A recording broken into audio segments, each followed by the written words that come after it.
ngajar di TK, tapi pada kenyataannya aku ngajar di TK, guys. Aku suka anak-anak. Pemimpin yang hebat akan membawa pengaruh yang hebat. Kan kakak ketua umum nih, pasti kan jadi contoh, jadi apa nih, highlight nih buat para anggotanya nih. Gimana sih yang angkatan-angkatan sekarang? Cuma 1,6 juta. Berarti worth it dong kak kuliah di Brunei.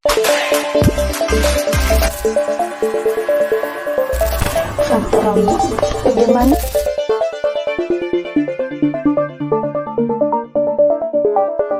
Assalamualaikum warahmatullahi wabarakatuh.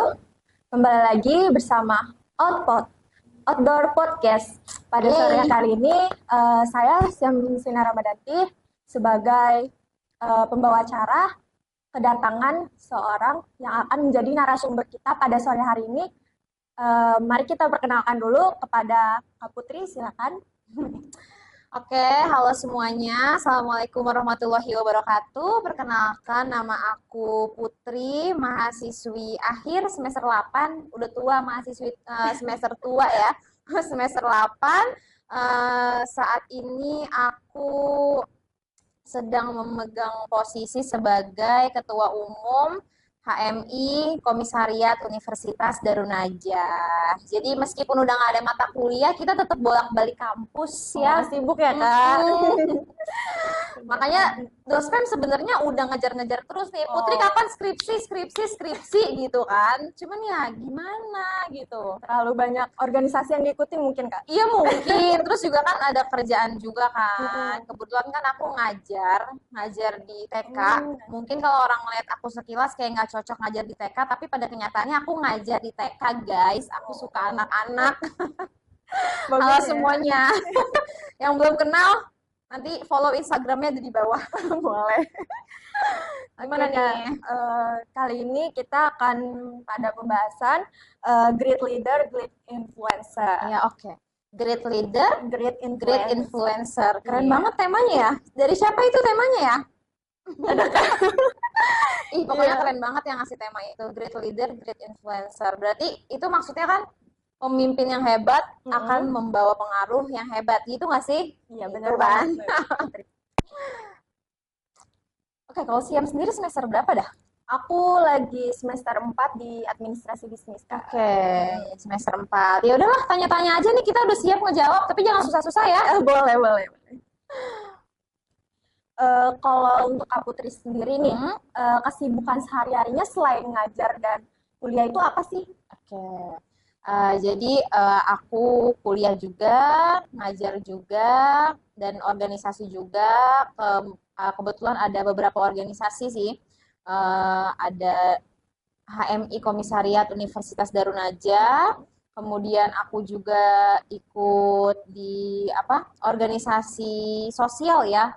Itu ada remaja masjid Islam Jami Al Ikhlas di Rempoa gitu. Jadi jangan underestimate sama penampilan aku gini-gini, aku remaja Islam. Masya Allah banget ya, teman-teman. Gitu. Jadi ya kesibukannya gitu-gitu aja lah sebenarnya. Nggak banyak, cuman so sibuk aja. Kalau untuk jadi ketua umum HM ini udah berapa lama sih Kak menjabatnya? Aku kurang lebih itu kurang dari 6 bulan.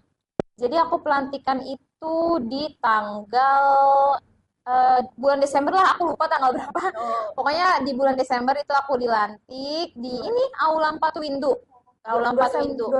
Desember tahun kemarin? Iya, Desember 2023. Berarti kan belum 6 bulan ya, belum genap 6 bulan. Masih baru gitu. Dari yang tadi ya.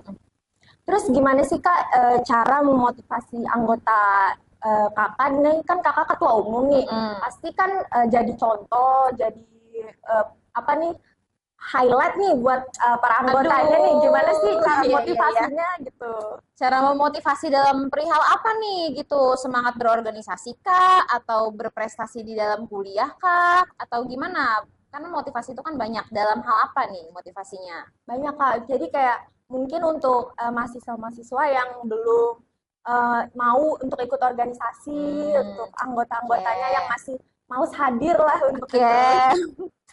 Ya sebenarnya nggak di mana-mana ya, di setiap organisasi saya rasa pasti ada aja anggota-anggota yang pasif gitu kan. Kalau untuk mengatasi anggota yang pasif itu kita nggak bisa memaksakan kehendak ya, pokoknya lo harus aktif di organisasi gitu kan, itu nggak bisa kayak gitu. Jadi yang pertama kita cari tahu dulu nih, kenapa sih dia nih pasif gitu kan? Apa dia ada kesibukan lain ya kan selain di organisasi ini gitu? Atau mungkin dia nggak nyaman sama saya sebagai ketua? Itu kan menjadi bahan saya untuk mengevaluasi diri saya gitu. Kenapa sih eh, anggota saya nih banyak yang pasif gitu? Apa ada yang salah dengan cara memimpin saya gitu? Kayak di Universitas Darun Najah ini kan mahasiswanya ini tidak pure sebagai mahasiswa. Ada yang sambil ngajar, bahkan ada yang sudah berkeluarga, dan jumlahnya lumayan banyak gitu. Nggak kayak kampus-kampus lain yang memang didominasi oleh mahasiswa yang pure kuliah, sehingga mereka bebas untuk mengikuti berbagai macam kegiatan di kampus gitu. Jadi kita nggak bisa memaksakan nih, pokoknya harus ikut ya, harus ikut kegiatan A, B, C gitu kan. Itu sebenarnya tidak bisa dipaksakan. Bisa kita atasi tapi dengan cara apa? Kita mengadakan kegiatan, membentuk program yang mungkin sesuai dengan minat dari mahasiswa tersebut, ya kan? Misalkan dia oke, bukan pure mahasiswa gitu kan, dia misalkan guru gitu ngajar, pasti kan dia butuh pelatihan-pelatihan yang bisa mengembangkan skill dia sebagai seorang guru. Ya oke, berarti kita fasilitasi lah mahasiswa itu dengan kegiatan-kegiatan yang menunjang kebutuhan dia tersebut gitu. Jadi meskipun dia sibuk mengajar, tapi karena dia butuh sama pelatihan yang kita buat, mau nggak mau pasti dia ikut. Malah dia senang dan semangat. Jadi kayak gitu Jadi cara ada mengatasinya. motivasi tersendiri ya kan? Bener. Jadi sebisa mungkin aku mengajak anggota aku berkomunikasi terkait minat mereka gitu. Terus kenapa sih kalau misalkan mereka lagi pasif, misalkan ada masalah kah gitu. Kalau ada masalah cerita gitu. Karena kita ini sebagai ketua juga harus membangun apa ya, bonding yang kuat antara ketua dan anggota. Bagaimana caranya anggota ini nyaman untuk berkeluh kesah sama kita sebagai ketua gitu. Jadi nggak takut untuk keluhannya ya. Benar. Itu siap. Bagus banget kamu. Kalau untuk gaya pemimpin yang ideal nih, kayak keahlian apa sih kira-kira yang mestinya dimiliki seorang pemimpin gitu? Kalau bicara keahlian sih sebenarnya pasti udah banyak yang ngerti ya pemimpin itu harus adil, pemimpin itu harus bijaksana, ya pemimpin itu harus fleksibel gitu kan. Saya rasa semua viewers di sini udah pada ngerti, apalagi kita kan juga ada eh, pembelajaran kepemimpinan kalau nggak salah ya. Kalau Iya, anak betul. MPI itu ada Leadership. matkul kepemimpinan, saya rasa udah mengerti gitu kan. Cuma ada beberapa hal yang perlu saya sampaikan di sini untuk seluruh ketua-ketua di luar sana, ketua organisasi atau apapun itulah ya. Eh, Sikap yang harus dimiliki oleh seorang ketua adalah jangan menjadikan kepentingan diri sendiri itu sebagai orientasi kalian ketika kalian menjadi seorang pemimpin gitu. Jadikan kepentingan orang banyak itu sebagai orientasi kalian dalam memimpin, karena ketika kalian mendahulukan kepentingan orang lain dibanding kepentingan kalian sendiri, maka kepentingan kalian itu akan dengan sendirinya terpenuhi. Percaya nggak sih? Benar. Jadi kalau kita itu mencoba menebarkan manfaat kepada orang lain, pasti itu feedbacknya akan balik lagi ke diri kita gitu. Ibaratnya gini deh, orang jualan nih, jangan jangan orientasinya tuh untuk mencari keuntungan, tapi untuk memberikan solusi kepada customer kita gitu. Gitu. Jadi yang kita jual adalah solusi gitu. Begitupun juga dengan pemimpin, jangan dulu cari keuntungan untuk diri kalian, tapi coba dulu selesaikan permasalahan yang ada gitu. Kalau di HMI ini kan memiliki tujuan menciptakan tatanan masyarakat yang diridhoi oleh Allah Subhanahu wa taala gitu kan. Ya berarti fokus saya sebagai pemimpin ya untuk mewujudkan tujuan itu gitu. Kepentingan masyarakat gitu. Ketika kepentingan masyarakat ini terpenuhi, maka saya percaya kepentingan saya juga akan terpenuhi dengan sendirinya. Dan untuk memanage anggota ini kita sebagai ketua itu tidak bisa memonopoli pengalaman. Maksudnya gimana? Kita misalkan ada acara nih ya kan, diundang Komisariat Universitas Darun Najah gitu. Kalau bisa ya, saya punya prinsip, saya akan delegasikan anggota saya gitu. Saya akan delegasikan anggota saya karena saya bisa mencari pengalaman lain di luar gitu. Tapi kalau anggota saya kan pasti bergantung sama saya. Dia mau ikut kegiatan apa nih, dia mau cari pengalaman di mana nih, itu kan bergantung pada saya gitu. Jadi saya akan mendelegasikan dia gitu, atau saya tidak akan pergi sendiri, tapi ngajak anggota-anggota yang lain untuk ikut serta juga, karena dalam organisasi ini yang butuh pengalaman bukan cuma saya, tapi anggota-anggota saya juga butuh itu dan saya harus memfasilitasi itu sebagai ketua. Tuh. Jadi intinya untuk pemimpin yang ideal itu nggak boleh dengerin pendapat sendiri, nggak boleh egois ya teman-teman. Iya, kita nggak bisa egois. Jadi harus berbagi pendapat juga lewat diskusi ya Kak. Betul, betul. HMI itu sangat apa ya? Terkenal dengan tradisi diskusinya yang kuat gitu. Karena diskusi itu memperluas cara pandang kita. Diskusi itu memperluas cara pandang kita, mungkin yang tadinya kita berpikir A gitu kan, hanya A nih yang benar, pokoknya yang lain salah. Tapi dengan diskusi, kita mendengar pendapat orang lain, oke, jadi berarti cara pandang kita terbuka nih. Oh ternyata untuk sampai ke angka 10 nggak harus 5 tambah 5, bisa 7 tambah 3, bisa 8 tambah 2, dan lain sebagainya gitu. Jadi memang di HMI itu sangat mengedepankan diskusi. Beda beneran. Beda ketika kamu bertukar pikiran dengan orang yang nggak pernah berdiskusi dengan orang yang keseharian itu penuh dengan diskusi gitu. Karena dengan diskusi itu kita di situ diajarkan untuk mendengarkan pendapat orang lain, ya kan, berani menyampaikan argumentasi kita. Ya pastinya bukan sebatas argumentasi kosong ya, berdasarkan data gitu. Jadi mari berhimpun. Boleh dong Kak join ya. Iya, nanti kita ada LK ya bulan Oktober, abis mahasiswa baru datang, kita akan adakan latihan kader 1. Jadi untuk teman-teman yang mungkin lagi nonton video ini, boleh mampir-mampir ke Instagram HMI, yaitu HMI_Darunajah gitu.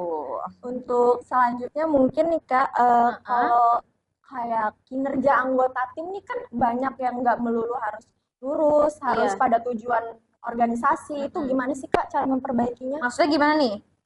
Untuk jadi biar kinerjanya tuh tetap balik ke tujuan tujuan organisasinya itu. Oke. Gini, berarti dia dalam mengerjakan tugasnya nih dia ada niat-niat yang belok gitu ya, nggak fokus pada tujuan organisasi gitu ya. Sebenarnya sih itu banyak terjadi dan saya tahu itu, dan mungkin bahkan saya pernah melakukan itu gitu, ketika saya menjadi anggota. Caranya itu nggak ada cara lain selain kita itu menanamkan rasa kepemilikan pada anggota tersebut. Jadi bagaimana caranya kita membuat anggota ini memiliki rasa kepemilikan terhadap organisasi kita? Loyalitas Kak. Loyalitas, betul, loyalitas. Jadi bagaimana anggota kita ini loyal terhadap organisasi yang mereka ikuti. Kayak bagaimana caranya saya membuat anggota-anggota di Komisariat Universitas Darun Najah itu memiliki rasa kepemilikan gitu terhadap organisasinya gitu. Loyal mereka, tidak suka ketika organisasinya mungkin dirusak nama baiknya gitu kan. Tidak suka ketika mereka bikin program kerja kemudian tidak terlaksanakan, karena program kerja itu harga diri organisasi loh. Itu ketika rasa loyalitas itu sudah menguasai diri seorang anggota, mereka akan merasa terhina apabila mereka tidak berhasil mengerjakan program kerja yang sebenarnya mereka rancang sendiri gitu. Sebatas itu aja gitu. Jadi program kerjanya hanya wacana gitu ya. Iya, kan maksudnya gimana ya dia yang nyusun program kerja tapi dia juga yang nggak sanggup, itu kan harga diri dong namanya. Gitu Siam. Kalau Siam sendiri ikut apa? Kalau aku UKM-nya. kebetulan UKM lagi nggak ikut. Oke, lagi nggak ikut, nggak apa-apa. Tapi ini kalau organisasi baru ini aja. Bergabung di sini. Oh, di podcast Iya, ini. di podcast ini. Oke, berarti nanti Siam Oktober ikut LK1 ya. Oke, ajak temen-temennya. Insya Allah Kak. Oke, apalagi nih? Kalau kan Kak Putri ini ketua umum nih. Iya. Of course ya pasti namanya terdengarlah oleh semua anggota kan. Banyak lah yang tahu gitu kan. Siapa yang nggak tahu Kak Putri, ketua umum gitu guys. Waduh, jadi malu. Nggak biasa Terus aja. kalau misalnya nih dalam diskusi tersebut Oke. ada nih beberapa anggota yang berbeda pendapat dengan kakak sendiri. Seperti Oke. yang tadi kakak kan nggak boleh egois sebagai Mm-mm. ketua. Gimana caranya untuk perbedaan pendapat ini Kak? Oke. Gitu. Perbedaan pendapat ya. Saya sebenarnya salah satu orang yang sangat mengagumi ketika lagi diskusi tuh ada perbedaan pendapat gitu. Karena dari situ saya tahu bahwa anggota saya ini aktif dalam berdiskusi, nggak cuma iya-iya doang. Jadi ketika ada anggota yang menentang saya, itu saya happy loh. Berarti dia tahu nih maksud saya gitu. Berarti dia tahu nih jalan pikiran saya mau kemana gitu kan. Berarti dia masuk ke dalam diskusi kita gitu, nggak cuma iya aja. Justru saya khawatir loh kalau nggak ada perbedaan pendapat. Justru saya khawatir ketika anggota ini cuma oke, Yunda, siap Yunda, itu saya khawatir gitu karena ini orang sebenarnya peduli nggak sih sama organisasi gitu. Gimana cara mengatasinya? Perbedaan pendapat itu sama nggak sih kayak konflik berarti? Iya, sama. Bisa ya, bisa disebut konflik ya. Ya konflik itu kan memang memiliki konotasi yang negatif ya. Kalau kita di sekolah itu belajarnya konotasi konflik tuh pokoknya negatif, konflik tuh harus dihindari. Tapi kalau di perkuliahan enggak gitu. Kalau di perkuliahan kan kita belajar manajemen konflik, ya kan? Dan salah satu penyebab konflik itu adalah tadi perbedaan pendapat. Nah, itu bisa diatasi tergantung bagaimana cara kita mengolah konflik tersebut. Yang tadinya mungkin konotasinya negatif, kita jadikan konflik tersebut sebagai hal yang konstruktif gitu. Terus kalau misalkan dia mungkin berbeda pendapat dengan saya gitu kan, ya pasti saya akan mendengarkan dulu nih apa pendapatnya gitu kan. Misalkan dalam program kerja nih, kita lebih baik pakai cara A, tapi dia maunya pakai cara B gitu kan. Ya untuk cara B ini kita lihat dulu efektif tidak, efisien tidak, kita bandingkan dengan cara A gitu. Jadi kita buat perbandingan, kira-kira lebih menguntungkan yang mana dan kira-kira lebih efektif dan efisien yang mana. Kalau memang lebih efektif saran dari anggota saya, ya saya akan ikut gitu. Itu kan saya juga nggak mau mempersulit diri, ya kan, mempersulit diri mempertahankan pendapat saya yang mana sebenarnya pendapat itu tuh ya udah biasa aja, nggak bagus-bagus banget, masih lebih bagus pendapat anggota saya gitu. Jadi kita compare dulu lah antar pendapat. Kalau mungkin dua-duanya menguntungkan, bisa kita kolaborasikan gitu. Jadi santai aja. Jadi konflik itu harus dikelola gitu, supaya menjadi hal yang konstruktif dan membangun bagi suatu organisasi. Jadi pendapatnya itu ditampung dulu ya Kak. Betul. Baru dicari solusinya. Betul. Gimana ke depannya. Iya. Hebat banget ya Kak Putri, boleh kasih tepuk tangannya dulu. Oke, gimana nih pengalamannya Kak Putri kuliah di Garunaja? Nih kan udah semester-semester akhir ya, pasti pengalamannya sudah lebih dari saya sendiri kan. Iya, oke. Tadi siap semester 4 ya? Iya. Berarti kita beda 2 tahun ya? Iya. Kalau dibilang bagaimana perasaannya, tentu saya happy gitu kan. Happy karena apa? Universitas Darun Najah ini salah satu kampus yang basisnya itu pondok pesantren. Ya, jadi berkiblat kepada pondok pesantren. Kalau Siam itu dulu pesantren nggak? Enggak. Oh enggak ya. Kalau aku pesantren gitu. Karena aku pesantren, kemudian aku memilih Universitas Darun Najah sebagai tempat aku menuntut ilmu selanjutnya karena aku merasa nyaman aja gitu kan. Karena kan pasti kita ya nggak jauh-jauh lah suasananya dari pondok pesantren gitu kan. Dan yang paling aku bikin aku excited nih, aku bisa di Darun Najah ini aku bisa sedekat itu sama dosen-dosen mata kuliah gitu kan. Karena yang aku dengar dari teman-teman aku, dosen susah dicari lah, susah dihubungi lah, aduh itu banyak banget sih Kak. Itu banyak banget kan, bimbingan ditunda-tunda lah. Tapi pengalaman aku kuliah di sini bener-bener dosennya itu mengayomi, paham gak sih? Aku kan udah pernah, maksudnya aku beberapa kali bimbingan kan sama dosen pembimbing aku, itu tuh bener-bener solutif dosennya, bahkan kadang gak jarang juga dosennya yang mengingatkan aku, jadi itu aku ngerasa dirangkul gitu. Pokoknya beda lah dengan, aku nggak relate lah sama cerita teman-teman aku yang kuliah di kampus lain gitu. Aku nggak relate yang dia susah menghubungin dosen apa segala macam, aku nggak relate gitu karena mungkin eh, dosen-dosen di sini juga ya aku tahu lah mungkin backgroundnya juga pesantren, jadi cocok lah gitu. Oke. Jadi untuk Kak Putri sendiri nyaman ya karena Iya. lingkungannya masih sama berbasis pesantren gitu kan. Nah, untuk ini Kak kan di akhir-akhir ini ada Ya udah nggak apa-apa dari awal. kan akhir-akhir ini lagi booming banget nih Kak soal UKT yang mahal di berbagai kampus. Oke. Gimana sih pendapat Kak Putri sendiri tentang itu? Dan menurut Kakak UKT Kakak di sekarang ini tuh termasuk yang mahal atau gimana nih Kak? Oke. Jujur ya, ini jujur, aku cukup kaget dengan adanya fenomena kenaikan UKT yang sangat fantastis.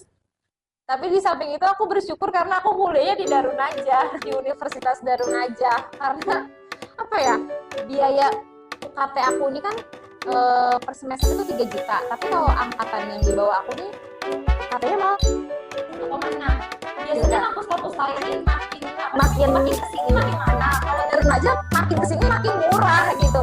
Aku 3 juta, terus bawah aku 1,6. Kan nggak make sense ya. Jadi kayak enak banget gitu. Terus juga aku pas tahu biaya UKT aku aja 3 juta, itu menurut aku udah murah gitu kan. Lagi 1,6. Makanya aku tuh percaya diri waktu mau masuk Universitas Darun Najah ini, aku percaya diri aku bisa membiayai kuliah aku sendiri gitu, karena semurah itu gitu. Karena emang terjangkau banget dan masih bisa lah aku tuh dipakai ya penghasilan aku dari freelance gitu kan, cuma 3 juta per semester. Apalagi yang angkatan-angkatan sekarang cuma 1,6 juta. Berarti worth it dong Kak kuliah di Darun Najah. Worth it banget. Ini nggak ngaruh fenomena UKT naik, nggak ngaruh.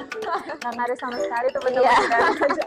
Worth it banget untuk masuk kuliah di Universitas Darun Najah ini. Jangan lupa untuk pendaftarannya nanti ada di Iya benar. Pokoknya wajib banget untuk kalian yang belum kuliah, buruan daftarkan diri kalian di Universitas Darun Najah.